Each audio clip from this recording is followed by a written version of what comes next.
Bom dia a todos e todas. Primeiro, agradecer o convite do deputado Sérgio Vidigal e da deputada Margarida Salomão. Para nós é muito importante estar nesses espaços debatendo a educação pública superior e achamos que, de fato, o debate sobre a defesa das universidades públicas, federais, estaduais e municipais tem que ser um debate nacionalizado, né? Essa defesa não pode ser uma defesa só nossa, das entidades que representam os trabalhadores, mas ela tem que ser uma defesa de toda a sociedade, porque quando atingem a universidade pública, estão atingindo a toda a população. Quando atingem a saúde pública, estão atingindo a toda a população, não só a nós que fazemos parte da comunidade acadêmica. Então, talvez esse seja um dos nossos principais desafios, né? Nacionalizar a defesa dos serviços públicos, das instituições públicas, da educação pública, né? Eu falo aqui em nome do ANDES, do Sindicato Nacional dos Docentes do Ensino Superior, que representa hoje mais de 70 mil professores e professoras em todo o Brasil, né? E para nós, debater hoje a crise que está colocada para as nossas universidades significa também debater o projeto em curso para a educação pública superior no Brasil. Para nós, não adianta apenas dar visibilidade aos números, que hoje são muito importantes, e acho que o reitor da Universidade Federal do Espírito Santo já demonstrou muito bem quais são os números e como está o orçamento das nossas universidades. Mas os números por si podem causar isso que a gente viu aqui na mesa, né? Um hiato entre aquilo que, por exemplo, o Ministério da Educação apresenta e aquilo que o reitor da Universidade do Espírito Santo apresenta. Parece que nos mesmos números a gente tem interpretações totalmente distintas, né? Porque a realidade que o Ministério da Educação coloca sobre o orçamento não é a realidade que nós vivemos nas nossas universidades públicas. O que nós estamos vivendo hoje, no nosso cotidiano, é o corte de verba que atinge hoje o tripé do ensino, da pesquisa e extensão, que é aquilo que sustenta as universidades públicas brasileiras. Então, não tem como demonstrar um orçamento que aumentou se, na prática, o que nós temos é corte de bolsa de iniciação científica, corte e fim de projetos de extensão, é corte no orçamento cotidiano das nossas universidades. Hoje, para realizar o tripé do ensino, pesquisa e extensão, isso está sendo feito pelo compromisso da comunidade acadêmica, professores e professoras e técnicos administrativos, em manter a pesquisa e a extensão. E nós estamos tendo que tirar do nosso bolso para realizar a pesquisa e extensão hoje na maior parte das universidades públicas. Então, o que está em jogo não é discutir só um orçamento que pode ser, inclusive, interpretado de forma distinta, da mesma maneira como esse ilegítimo governo faz ao interpretar os dados da Previdência, que o governo diz que não tem rombo, que o governo diz que tem rombo, e nós sabemos que não tem rombo, que a justificativa é apenas para fazer mais uma contrarreforma que retira direito dos trabalhadores e trabalhadoras do Brasil.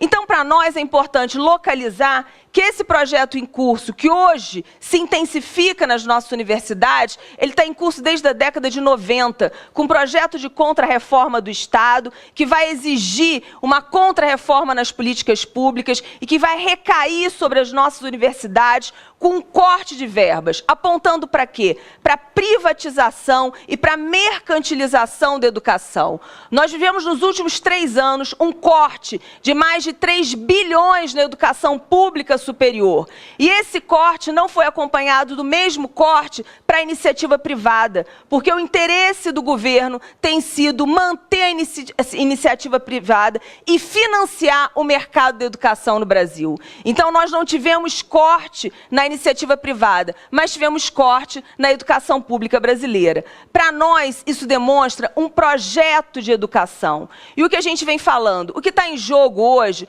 não é pegar e fechar a porta das nossas universidades, que a gente sabe que até se corre o risco de acontecer isso em alguns lugares do Brasil. Mas o que está em jogo é um modelo de educação pública, porque o que querem é ter uma transformação por dentro das nossas universidades que impulsione Primeiro, a intensificação da parceria público-privada, subordinando a produção do conhecimento das nossas universidades ao interesse exclusivo do mercado. Segundo, a imposição de regras como professor voluntário, que em mais de 10 universidades hoje, públicas do Brasil, já está sendo imposto como a única maneira de continuar dando aula para os nossos alunos. O que está sendo imposto para nós hoje na universidade é a cobrança dos cursos, e nós somos radicalmente contrários a isso, porque nós entendemos que a educação pública é um direito e uma conquista da população.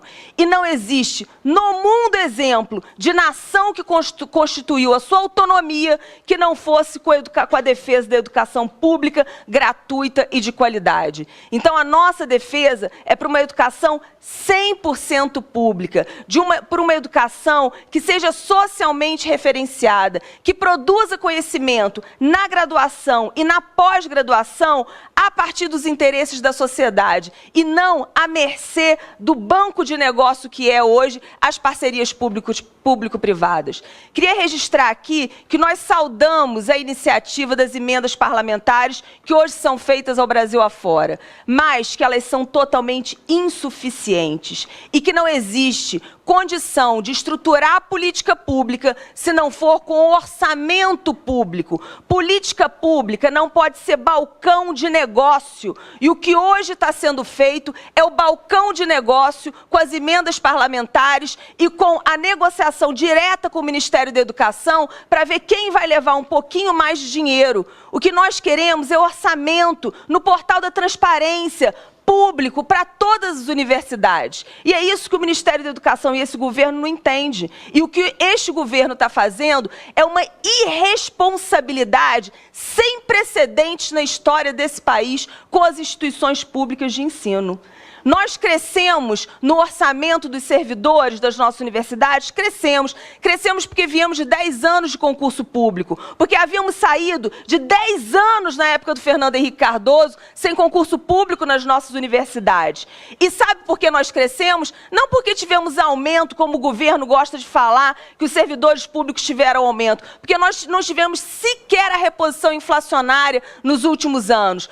O que faz o nosso orçamento crescer em pessoal é porque os nossos professores se qualificam, porque os nossos professores têm carreira e eles progridem na carreira. E o que o governo quer fazer agora? Fazer o que vários governos estaduais já estão fazendo: congelar os salários, congelar progressões e promoções e diminuir o nosso salário real com o aumento da alíquota de 11% para 14%. É esse o pacote que esse governo está querendo impor ao funcionalismo público. E é necessário que a gente tenha absoluta clareza de que não é possível discutir hoje a continuidade das nossas universidades públicas, o ensino público de qualidade, gratuito, sem discutir a política macro. Discutir educação é discutir política, porque isso é um projeto político. Quando o governo destina 52% do seu orçamento para pagar a dívida pública, ele está falando o seguinte, que ele está priorizando o mercado, ele está priorizando os banqueiros, ao invés de priorizar a educação,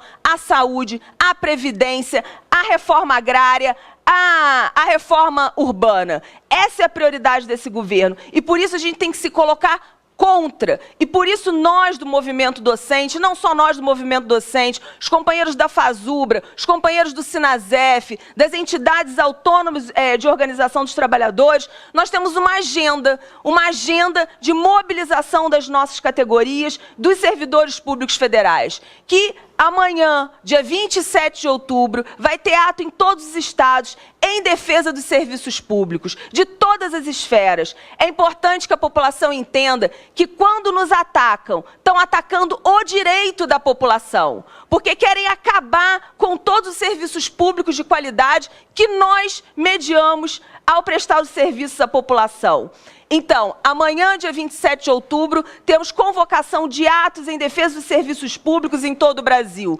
No dia 10 de novembro, um grande dia nacional de luta, com paralisação e greve, que foi puxado inicialmente pelos metalúrgicos e agora está sendo convocado por várias centrais sindicais e entidades.